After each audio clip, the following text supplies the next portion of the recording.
Bonsoir à tous, bienvenue dans votre émission, votre projet pour la Réunion. On va parler spiritualité. André Malraux disait à son époque que le 21e siècle sera spirituel ou ne le sera pas. Bonsoir Pascal Bokikeni. Vous êtes Swami de l'ashram de Saint-Louis. Juste une question, quelle est votre définition de la spiritualité? La spiritualité, c'est un état d'esprit, c'est un mode de vie intérieur en fin de compte.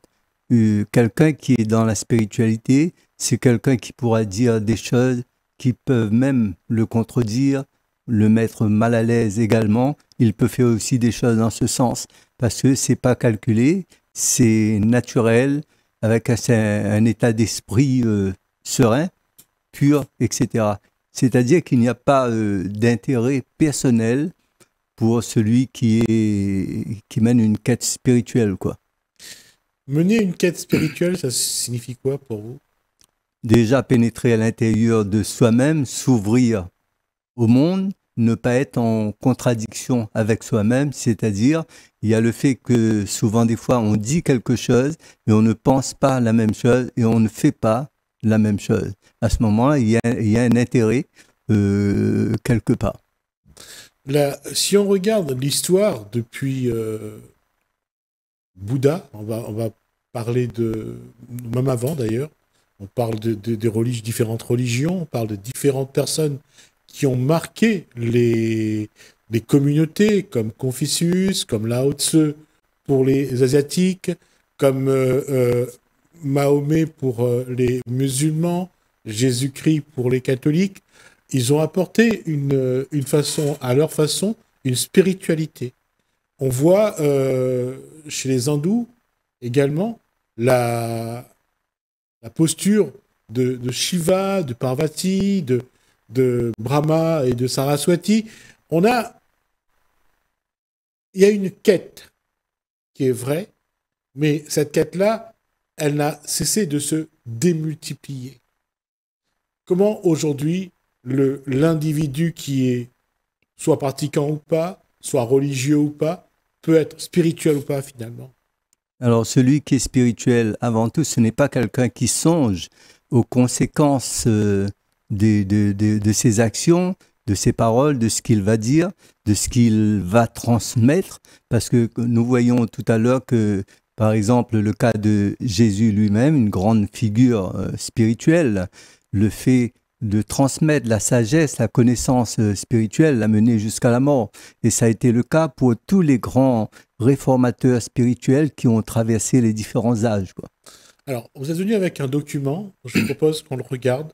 Ça nous donnera de la matière pour continuer à évoluer là-dessus. Et puis, on essaiera d'être le plus, j'allais dire, le plus précis possible sur le mot pratiquant, religieux ou spirituel, pour qu'on essaye de clarifier un petit peu dans la tête des gens pourquoi c'est pas la même chose, mais pourtant, ça concourt chacun à son niveau à une spiritualité. D'accord? On regarde, je propose de regarder le document.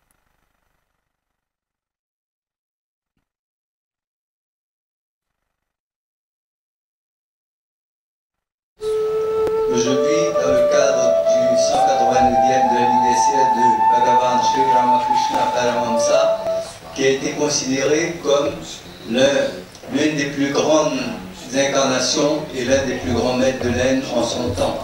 Il est né en 1836 et d'une famille brahmane, mais Sri Ramakrishna, pour lui, sa pensée s'élevait au-dessus de la considération de caste.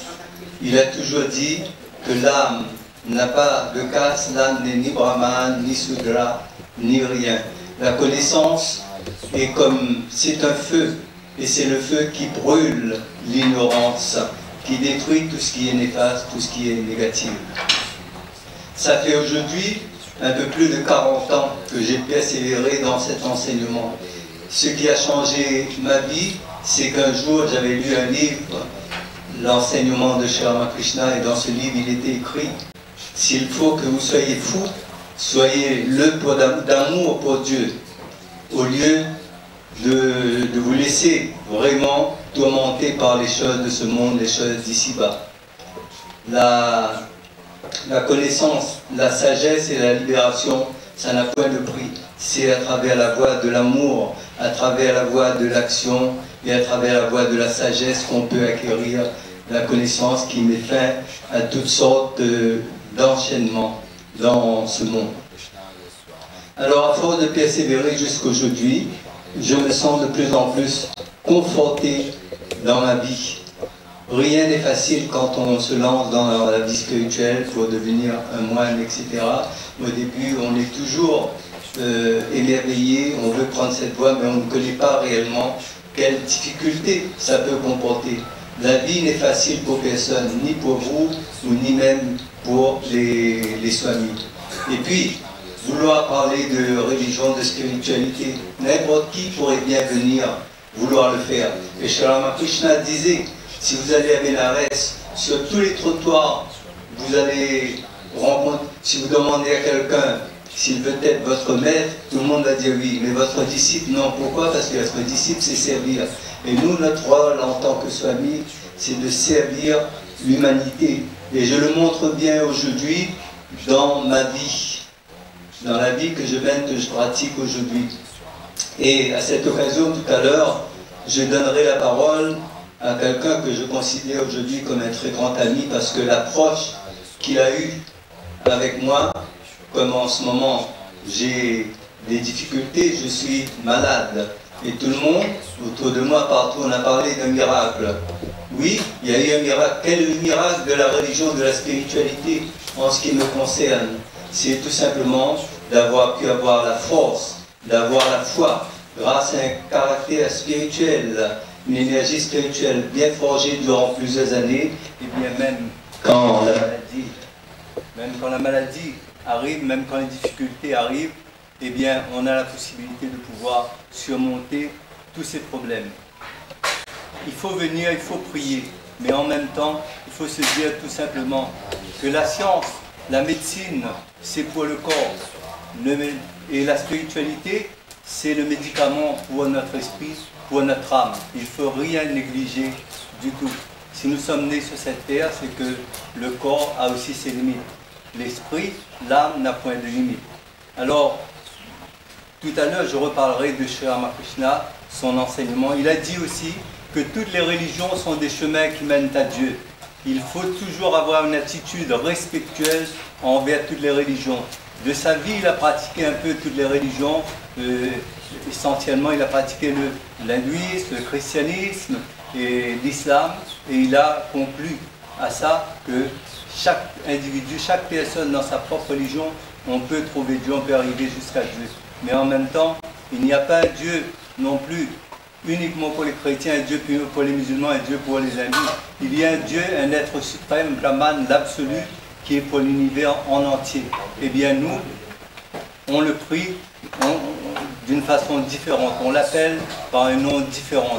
On suit des chemins différents, mais le but que nous allons atteindre, eh bien c'est le même en fin de compte. J'ai aujourd'hui une petite... je vais proposer à Dr Carto, qui est généticien, et qui m'a approché au moment où je suis tombé malade. Ce qui m'a beaucoup touché, c'est qu'il m'a permis vraiment d'être capable aussi de surmonter la maladie, parce que lui, je ne sais pas si ça lui est venu naturellement ou comment, il a eu une approche assez exceptionnelle, conciliant ensemble la spiritualité et même la science et la médecine, qui est toujours compatible. N'oublions jamais que tout ce qui existe dans cet univers, c'est l'œuvre de Dieu. On n'a pas à choisir si ça c'est comme ça c'est comme ça. Il arrive souvent, il y a beaucoup de choses qu'on n'arrivera pas à comprendre nous personnellement, parce que nous sommes des êtres humains. Eh bien, si quelque chose existe aujourd'hui, c'est qu'il y a tout simplement une raison à ça, raison que nous les êtres humains, bien souvent, nous ne nous attardons pas assez pour pouvoir découvrir l'origine et comprendre vraiment tout le mystère qu'il y a derrière toute l'existence. François, je voudrais que tu parles un petit moment. Je vous avoue que j'avais absolument pas prévu de parler là en public ce matin. Merci de m'accueillir parce que je suis catholique, pratiquant, et c'est vrai qu'aujourd'hui on a une belle leçon. Je vraiment t'en remercie Pascal. Lorsqu'on rentre dans cet endroit sacré, ce temple, de voir combien les religions, la foi qu'on peut avoir dans un Dieu, des dieux, mais comme tu l'as très bien dit tout à l'heure, il y a finalement peut-être qu'un seul Dieu, et c'est sûr, qui nous a mis sur terre et nous dirige. Et c'est vrai que toute ma vie que j'ai consacrée aux malades, je me suis posé des questions sur les différentes religions. Vous savez que je suis pédiatre au départ et généticien, et que j'ai eu à annoncer des mauvaises nouvelles et à prendre des décisions quelquefois de vie et de mort. Pas moi prendre des décisions, mais les proposants. Et c'est pour ça que je me suis toujours demandé, j'ai en face de moi un musulman, j'ai en face de moi un hindou, un malbar, un catholique. Dans le fond, on a tous en commun des choses, et en particulier la souffrance. Lorsqu'il y a maladie, il y a souffrance, et cette souffrance, elle est la même, quelles que soient les religions. Et ça m'a permis de me recentrer mon métier de médecin sur le respect. Le respect lorsqu'on a quelqu'un en face qui n'a pas les mêmes croyances, tout à fait les mêmes croyances en tout cas, et qui va réagir différemment. Vous avez devant l'annonce du handicap ou de la mort, eh bien, des familles, des couples qui vont rester silencieux. Vous avez ceux qui vont pleurer, crier, qui vont même avoir des malaises, comme j'ai pu le voir souvent. Vous avez ceux qui comprennent pas, qui disent pour moi, qu'est-ce que j'ai fait de mal? Souvent, on est dans cette situation, mais pourquoi moi? On est dans le déni quelquefois et on a l'impression qu'on a fait quelque chose de mal. Eh bien, toute cette prise en charge de ces patients, de ces êtres humains à part entière, et toutes ces religions et le respect que j'ai pour toutes ces personnes qui ont des religions différentes, ça m'a permis de tout recentrer autour de l'être humain. Lorsqu'on est médecin, on a une déviance possible, et surtout aujourd'hui, qui est celle d'être entraîné par la technique, par l'intelligence artificielle, par le numérique, où tout est maintenant sur ordinateur et sur logiciel, et où on perd en quelque sorte le rapport humain, les paroles, la force du regard, la force d'un geste, la force du contact humain. Et je pense que tout au long de ma vie, j'ai lutté un peu pour que, peut-être avec des idées qui paraissent un peu rétro, comme on dit aujourd'hui, mais je pense qu'il faut faire très attention de ne pas être déshumanisé et de ne pas accorder à la technique, à l'ordinateur, à l'intelligence artificielle, une force qu'il n'a pas, que ces techniques n'ont pas. Il n'y a qu'une force qui compte, c'est celle de l'être humain. C'est lui qui peut, avec l'appui, je pense, de nos religions, de nos croyances, qui peut nous aider à supporter à la fois la maladie et le traitement, quelquefois, traitement qui est lourd, le handicap aussi, vivre avec un enfant, hein, ce qui nous permet de dire aussi à ceux qui n'ont pas la maladie, à ceux qui n'ont pas le handicap, à ceux qui n'ont pas affronté la mort, ça me permet de leur dire, n'oubliez pas la chance qu'on a, le bonheur qu'on a d'être bien portant, de ne pas avoir cette souffrance permanente, cette maladie qui est cruelle, parce que dans les maladies génétiques, il n'y a pas un jour où on oublie la maladie. Tous les jours, elle est là. Et j'avais dit souvent à Pascal, le problème, c'est de savoir apprivoiser la maladie, savoir vivre avec, ne pas perdre ce côté, cette richesse d'être un être humain. Voilà. Je vous avoue, c'est quelques pensées qui me viennent à l'esprit dans le désordre. On ne m'a pas prévenu, je n'avais pas préparé de discours et je ne sais pas le faire. Et je parle tout simplement avec les mots du cœur. Yes. Voilà. Là, j'ai noté quelques éléments sur de ce document, de ce reportage. La question est c'est souvent un des éléments qui revient toujours. La spiritualité mène à Dieu. Est-ce que et un jour quelqu'un me disait, pas parce qu'on ne croit pas en Dieu qu'on ne peut pas être spirituel. Il a tort ou il a raison quand il dit ça? Il a aussi quelque part raison, mais être spirituel, bien souvent, lorsqu'on n'est pas, on n'a pas une voie, par exemple, comme une religion, parce qu'avant tout, le but de chaque religion, c'est de sensibiliser, de rendre de plus en plus sensible. Aujourd'hui, si on parle des animistes qui, eux, ont la nature en point de mire, il n'y a pas de Dieu, il y a la nature. Pour d'autres, la nature, c'est Dieu. Est-ce que je ne vais pas dire, je pense que si les choses sont en état, c'est parce que ça doit être comme ça. Je ne vais pas chercher d'explication. Il y a ceux qui croient, il y a ceux qui croient à une énergie. Les agnostiques pensent qu'il y a une énergie, il y a quelque chose qui gère, qui est au-dessus de tout. Donc, c'est pour ça que je ne vais pas essayer d'expliquer telle ou telle chose. Mais être spirituel sans croire en Dieu et être spirituel en voulant aller vers Dieu, c'est deux choses totalement différentes. Oui, mais après, il y a par exemple, quelqu'un qui se dit spirituel en n'ayant aucune croyance, etc., est tout à fait libre, mais c'est beaucoup plus compliqué parce que, comme je le disais tout à l'heure, le but d'une religion, c'est pas seulement le fait de croire en un Dieu, mais c'est d'éveiller la sensibilité, de développer l'amour dans le cœur d'un individu et de pouvoir ressentir vis-à-vis de l'autre. Alors, être spirituel en se basant seulement sur le raisonnement, depuis l'histoire de la plus reculée de l'humanité, on voit que le raisonnement, ça peut beaucoup plus facilement aussi mener à une catastrophe aussi. Au début, pour ceux qui ont commencé à croire en quelque chose, il y avait l'adoration au soleil. Si on prend les Mayas, les Aztèques, les Incas, le soleil, il y a eu le ciel, les étoiles, il y a la lune, bien sûr. L'être humain s'est d'abord incliné devant la nature. L'eau, la nature, les arbres, ça aurait été les premiers éléments, avec bien sûr tout ce qui était dans le ciel, le soleil, les étoiles, la lune, sont les premiers éléments devant lesquels les êtres humains se sont inclinés. Oui, mais ça n'a jamais changé depuis. Ça a seulement un peu évolué. Ça n'a jamais changé parce que quand on regarde dans l'hindouisme que je connais bien, par exemple, quand on regarde, tu parlais tout à l'heure du soleil, il y a le soleil qui est adoré sous le nom de Suryan, il y a la lune qui est adorée, il y a le dieu Varuna qui est adoré comme le dieu des rivières, de la pluie, etc.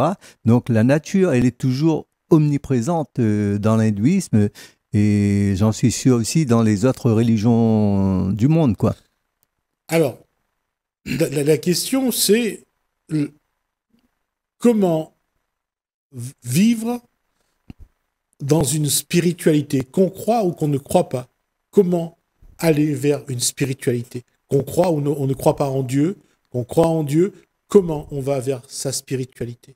Mais déjà, quelqu'un qui se veut d'être un chercheur spirituel, c'est quelqu'un qui ne doit jamais agir, par exemple, ou parler dans un sens où ça devient très facile pour lui, où il ne faut pas que ce soit de l'autosatisfaction.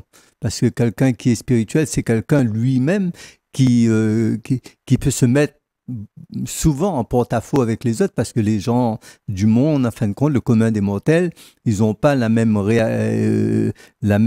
réflexion, en fin de compte, quoi.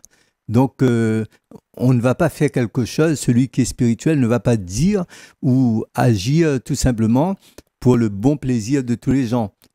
C'est quelqu'un de très réfléchi et qui va parler avec réflexion et non pas seulement par un raisonnement, quoi.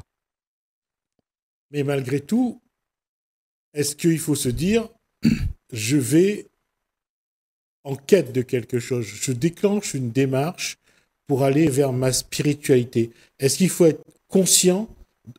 Est-ce qu'on peut vivre en étant tout à fait inconscient qu'on est dans la spiritualité? Ou est-ce qu'il faut vivre en conscience cette démarche spirituelle? Alors déjà, là, pour se dire d'aller dans la voie spirituelle, c'est se rendre compte tout de suite que c'est un combat avec soi-même que l'on doit mener et non pas un combat avec les autres. Et notre plus grand, dans la spiritualité, le plus grand combat, en fin de compte, c'est avec notre esprit, c'est avec notre mental. Et il faut combien de temps, par exemple, pour dans cette voie spirituelle, pour être capable de se dire « je suis spirituel », mais c'est toute une vie. Ça n'arrête jamais. Ce n'est pas 1 an, 2 ans, 3 ans, 4 ans, 5 ans ou 10 ans. C'est toute sa vie parce que le mental, c'est vivant, ça réagit dû à tout ce qui se passe autour de nous, dans le monde, ce que disent les autres, etc. Donc c'est un combat à l'infini, en fin de compte. Alors, comme là, on a déjà fait les 20 minutes, on va s'arrêter là, on va se donner rendez-vous demain pour continuer là-dessus, et surtout sur les 3 postures dont on a parlé, pratiquant, religieux, spirituel. On va essayer de définir demain qu'est-ce qui différencie ces 3-là, et pourquoi, malgré tout, on les retrouve à un moment. D'accord ? Merci Pascal Bocchiani, Swami donc à l'ashram de Saint-Louis. Merci à vous de nous avoir suivis. Merci Hélène, merci François, je vous dis à demain.